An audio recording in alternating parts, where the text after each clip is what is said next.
এখন বিকেল প্রায় 4:30 মতো বাজে।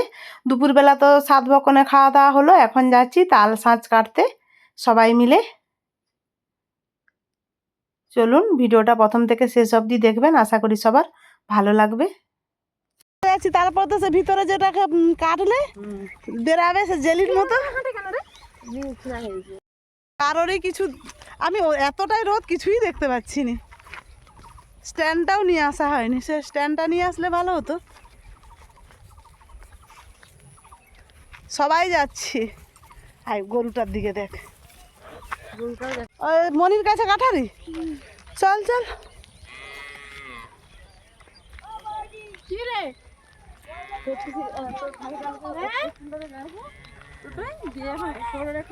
কত কত তাল আছে? হ্যাঁ আচ্ছা,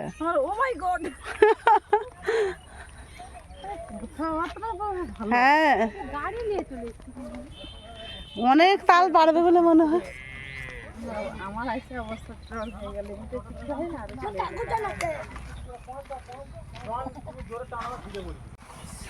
হাই হাই এইগুলা হচ্ছে বলে মনে হয়নি, শুধু ওই জলই হবে।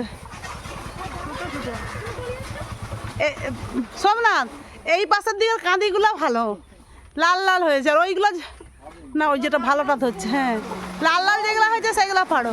জোরে টানো না।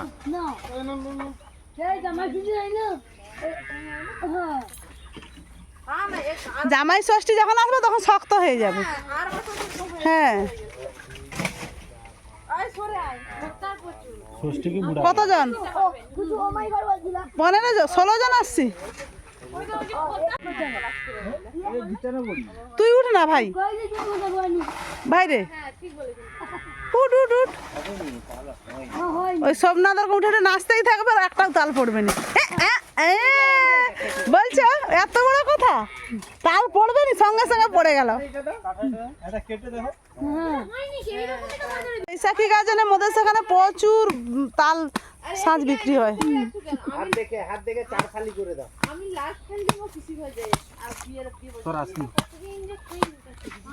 না মোদের প্রত্যেক বছর মাথুর হাটে এই রবিবার আর বৃহস্পতিবার হাটে প্রচুর তাল শাঁস বিক্রি হয়, আর বৈশাখী গাজনে তো প্রচুর বিক্রি হয়।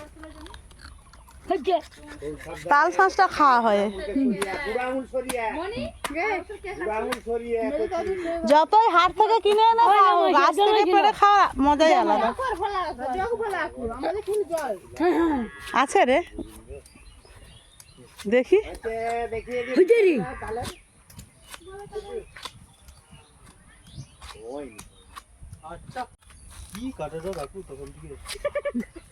শুধু জল,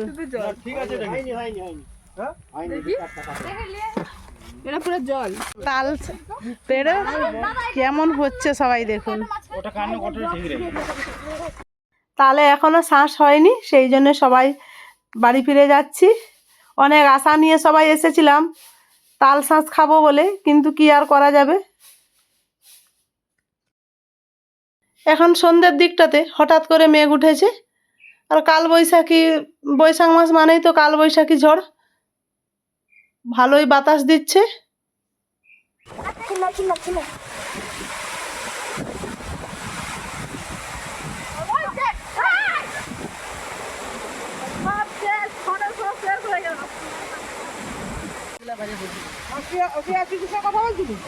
এই সত্যি বাপের ঘরের এইরকম ঝড়ের দৃশ্য বিয়ের পর মানে দেখাই হয়নি, থাকাই হয়নি, তো দেখবো কি করে।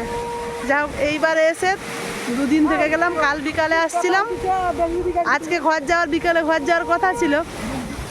তারপরে সন্ধ্যাবেলা সবাই এবার মাংস করবে। বাবা বললো আজকে যাস না, দিদির পুরো বাড়ি যাবে ভোরবেলা, টোটো করা হয়েছে সবাই, আগামীকাল বুধবার হচ্ছে, টোটো হয়েছে, সবাই টোটোয় করে চলে যাব। ও বাড়ি চলে গেল, বাড়িতে এখন চিন্তা হচ্ছে, ভীষণ ঝড় উঠছে, ও রাস্তায় হয়তো এখন মাঝামাঝি রাস্তায় কোথাও দাঁড়িয়েছে নাকি, খুব চিন্তা হচ্ছে। কি সুন্দর লাগছে দেখুন ওয়েদারটা। আমার মেজ দিদি আর এটা আমার বড় দিদি। কি রকম ঝড় দিচ্ছে, কি যে ভালো লাগছে।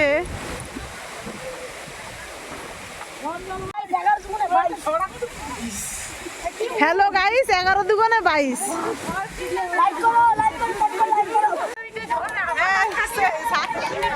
দাঁড়িয়ে রয়েছে, সবাই বাতাস খাচ্ছে।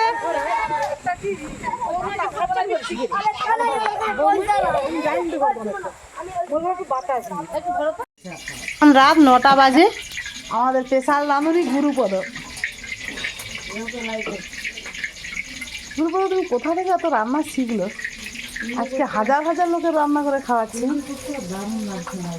চিংড়ি পোস্তটা দারুণ হয়েছিল দুপুরবেলা। আর এদিকে বৌদি পাঁপড় ভাজছে।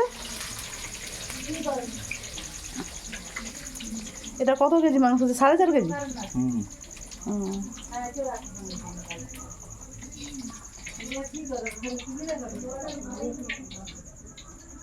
চিনি কেন দিল? মাংসটা দাঁড়িয়ে যাবে। ও, চিনি আর লেবু দিলে মাংসটা, মানে ব্রয়লার মাংস দাঁড়িয়ে যাবে, ঘাটা হবে না।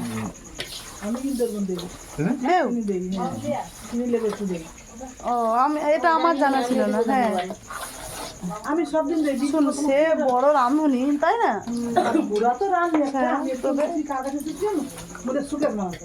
ও, সেও রাঁধুনি। আমরা বিয়ে করে দিইনি চিনি, বিয়ে করে ভিনেগার টিনেগার এটা ওটা থাকে তো মনে ধুয়ে দিলি। এখানে ঘরে হলে একটু দিয়ে দিই। একটা গুঁড়া একটা জিনিস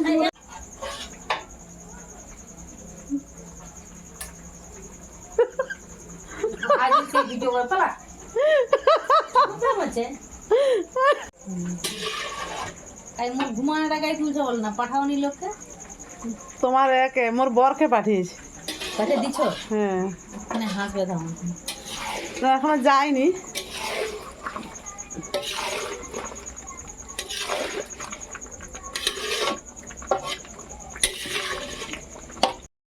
এখন রাত প্রায় 10টা 45 মতো বাজে। সবাই খেতে বসেছে। মাংস আনতে অনেকটাই দেরি করেছে, জল ঝড় হলো। জল থামার পর মাংসটা নিয়ে এসে রান্না করতে অনেকটাই দেরি হয়েছে। বেশিরভাগ খেয়ে নিয়েছে, আর কয়েকজন ছিল তারা বসেছে। আর গুরুপদ হলো আমার কাকুর মেয়ের বর। ও খুব ভালো রান্না করতে পারে। ওর রান্নার হাত এত ভালো, খুব সুন্দর রান্না করে।